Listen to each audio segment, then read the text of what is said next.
Dicen que en el México de mediados del siglo XX no había escenario que no vibrara con la voz de un charro cantor. En los cines, en las plazas y en la radio, el alma nacional se expresaba entre guitarras, mariachis y sombreros anchos. Era una época dorada en la que las películas eran espejos de un país que quería verse fuerte, valiente y romántico. En ese contexto de luces, cámaras y canciones, aparecieron dos figuras que marcarían para siempre la identidad del hombre mexicano: Jorge Negrete y Pedro Infante. Los dos fueron ídolos, los dos fueron galanes, los dos encarnaron el espíritu ranchero. Pero detrás del brillo había una competencia feroz, alimentada tanto por los estudios de cine como por la devoción popular que los dividía en bandos irreconciliables. Jorge Negrete era el prototipo del charro elegante. Nacido en Guanajuato en 1911, provenía de una familia de buena posición y formación académica. Estudió en el colegio militar y hablaba varios idiomas. Su porte era refinado, su voz de barítono potente, educada en técnica lírica. En cada interpretación suya había disciplina, exactitud y orgullo. Negrete era un caballero de traje impecable, modales rectos y mirada penetrante. Representaba el México del honor y que se miraba al espejo y se veía noble, gallardo, patriota. Su música era impecable, de dicción perfecta, de estilo clásico y teatral, y eso le trajo tanto respeto como distancias. Pedro Infante, en cambio, era el contraste. Nacido en Sinaloa en 1917, era el muchacho humilde que había trabajado de carpintero y que llegó a la fama por su carisma natural. Su voz era menos técnica, pero más cálida y cercana. Era el ídolo del pueblo, espontáneo, risueño, apasionado. Donde Negrete era solemnidad, Infante era ternura. Donde Negrete imponía respeto, Infante conquistaba amor.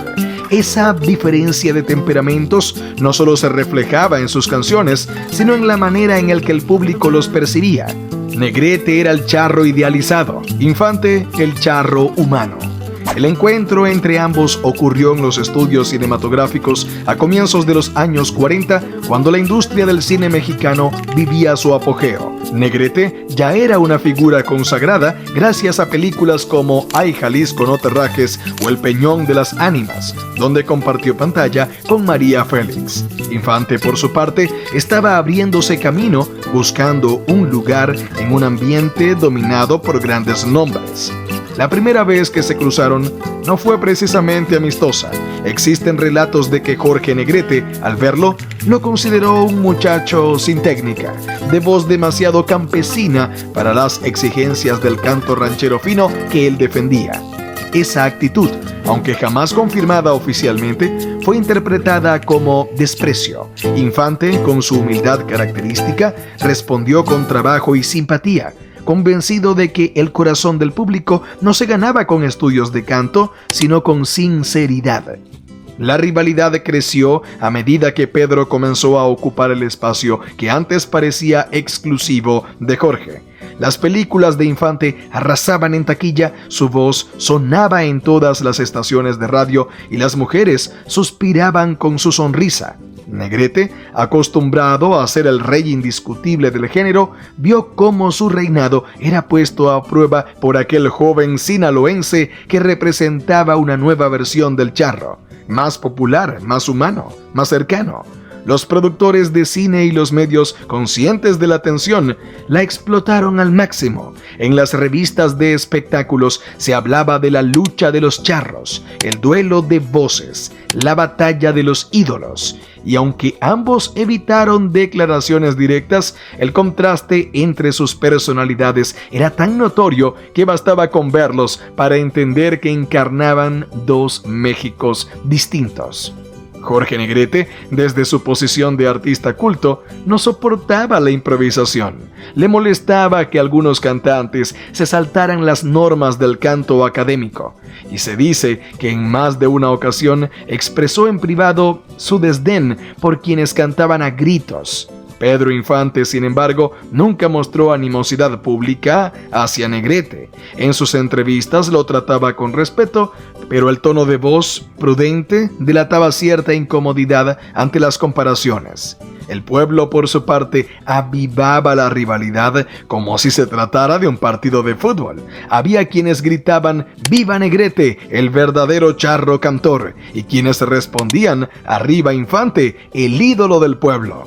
Esa división emocional se reflejaba en la taquilla, en los discos, en los aplausos, en las serenatas, en cada rincón donde sonaba una ranchera. El momento de mayor tensión simbólica entre ambos llegó en 1947, cuando Pedro Infante participó en la película Nosotros los Pobres, mientras Jorge Negrete estrenaba Gran Casino junto a Libertad Lamarque, bajo la dirección de Luis Buñuel. La diferencia de enfoques era abismal. La cinta de Infante mostraba la miseria, la nobleza del obrero, la vida del mexicano común. La de Negrete era glamorosa, sofisticada, casi europea, y fue la del sinaloense la que tocó el corazón del pueblo. Desde entonces, las encuestas de popularidad empezaron a favorecer a Pedro. Los cronistas de la época narran que Negrete, hombre de temperamento fuerte, no disimuló su disgusto. No era solo cuestión de fama, era una lucha de clases, de estilos, de visiones del país.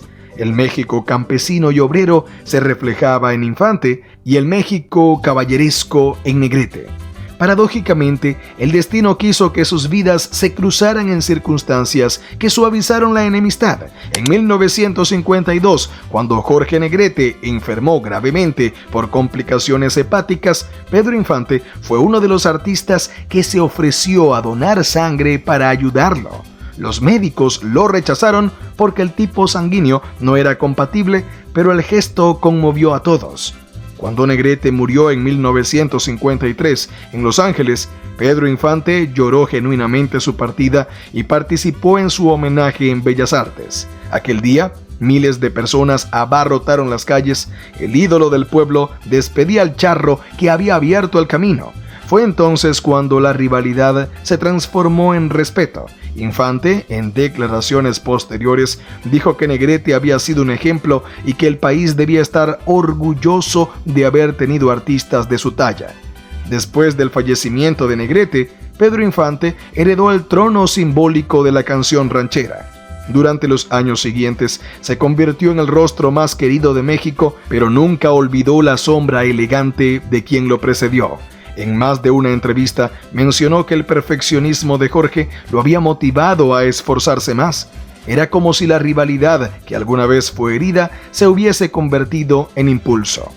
Lamentablemente, la historia repetiría su tragedia pocos años después, cuando Infante murió en 1957 en un accidente aéreo.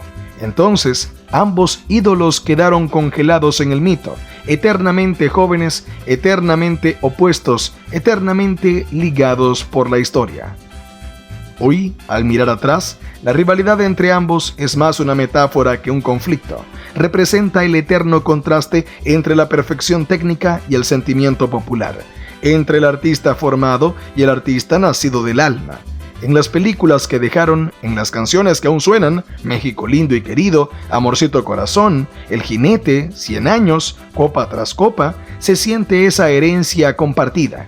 Uno marcó el molde del charro mexicano, el otro le dio vida y humanidad.